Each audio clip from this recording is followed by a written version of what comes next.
Hey y'all, it's Tracy at justdigitfarms.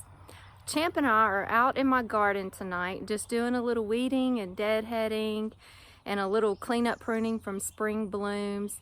And there's 3 things in my cottage garden that I'd like to share with y'all tonight. I'm going to share a rose, a shrub, and a native perennial. So let's take a look. This sweet little rose is Verdun, V-E-R-D-U-N. It is a sweet little polyantha rose, and polyantha is a class of roses, and they just stay smaller. They're like little smaller and usually cluster roses.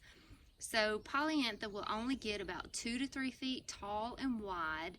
It has these beautiful double pink cluster blooms that bloom from spring all the way through fall, and it's just a sweet little rose. It's fragrant too. It has a sweet little fragrance. I planted these, let's see, I've got 1, 2, 3 kind of circular right here. I planted these last fall. So they haven't even been in the ground a year yet. And they had all 3 of them had this great show this spring. It was beautiful. And now they're putting on their little summer show. So I love this little rose. It's sweet. I've got my lamb's ear in front of them. And then behind them, I'm going to do a Kusa dogwood. That's where we're going to have a deck, a wraparound deck going around the house. And I'm going to have a sweet Kusa dogwood right here. Kusa, K-O-U-S-A. It is a great dogwood that's blooming now. And when it finishes blooming, it sets these fruit that look like little naughty red strawberries, and the hummingbirds love them. So that's why I want to put it right here, because I want to be able to sit on our deck and watch the hummingbirds. So that's the rose I want to tell you about tonight. Now this is the native perennial I want to tell you about. This is a salvia farinaceae, and it is Henry Duelberg. It's native to the southeast. It gets about probably 3 to 4 feet tall and wide, and it's a perennial, so it's just gonna, just keep getting bigger and bigger and bigger and growing from the roots. And this perennial was discovered by a Texas horticulturalist named Greg Grant in central Texas, in a cemetery. He discovered this on the gravesite of Henry Duelberg, and that's where it got its name from. And it was just, like an abandoned gravesite. It wasn't really cared for. So this perennial is very heat tolerant and drought tolerant. And Greg said, if this thing will survive out here and look this good, then I've got to, I got to have this. So this is Henry Duelberg, and the cool thing too about this is there is one in a white bloom, and he found it on Henry's wife's gravesite, Augusta Duelberg. So there's a white form of this salvia called Augusta Duelberg, and I just thought that was a sweet story of that someone or somehow this plant got there on those grave sites. The purple one on Henry's and the on Henry Duelberg's, and the white one on his wife Salvia Duelberg. I just thought that was a cool story. And this beautiful little perennial will bloom spring through frost, which I love. And the butterflies love it, and the bees love it, and it's just great for attracting pollinators and beneficials, and is just beautiful for us too. I have Henry Duelberg, just kind of planted throughout my cottage garden here. There's a rhyme and reason to it, and I'm going to discuss that with you in my next video. I'm going to do a video about designing the cottage garden, but I've got it because I need, in between my roses and my boxwoods, I want that height. I want like that 3-foot height, spiky height to come up there. So I've got Henry Duelberg just kind of put in strategic places throughout my cottage garden, just to give me that height and that purple.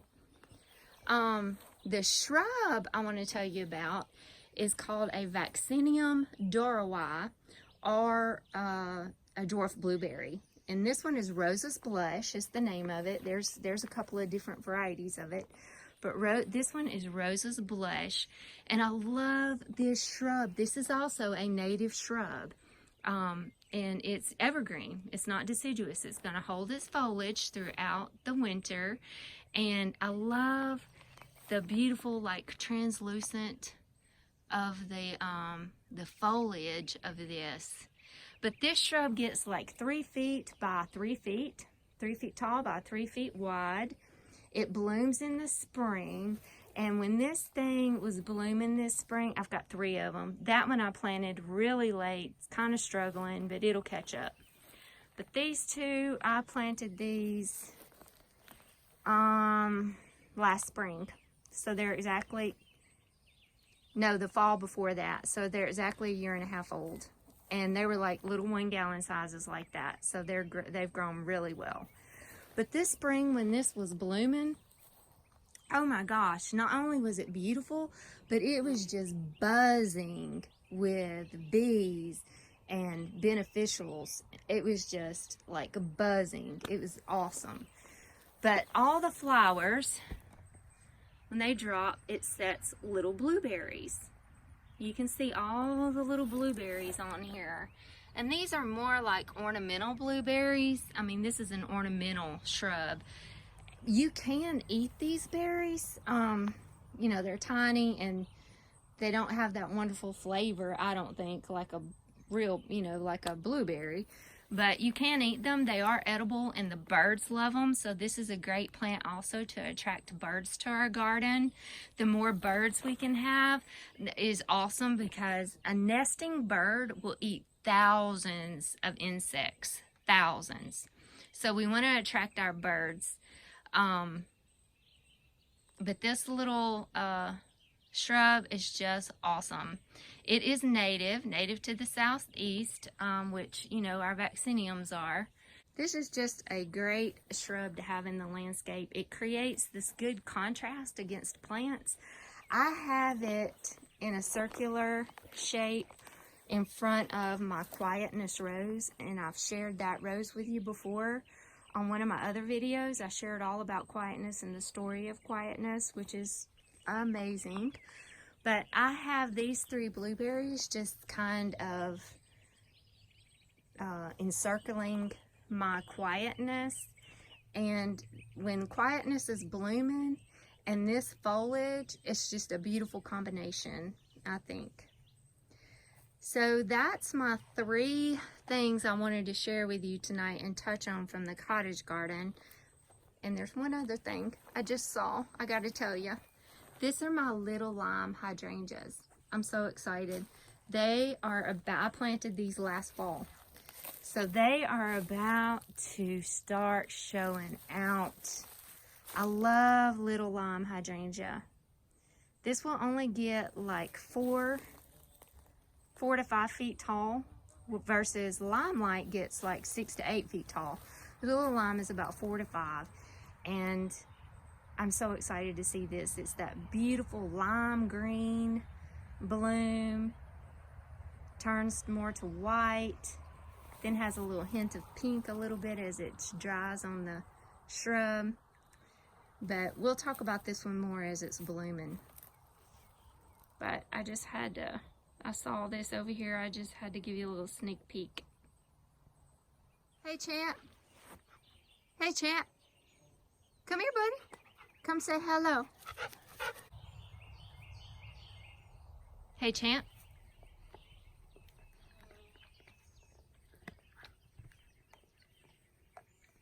Okay, guys, I just wanted to share those few plants with you from the cottage garden tonight. And y'all stay tuned, because I'm working on some videos on the design of the cottage garden, the potager garden, and the permaculture orchard. And also we're working on a video right now about all about the honeybees, and we are getting ready to harvest our honey. So I'm going to be sharing that video with y'all too. So exciting, cool stuff.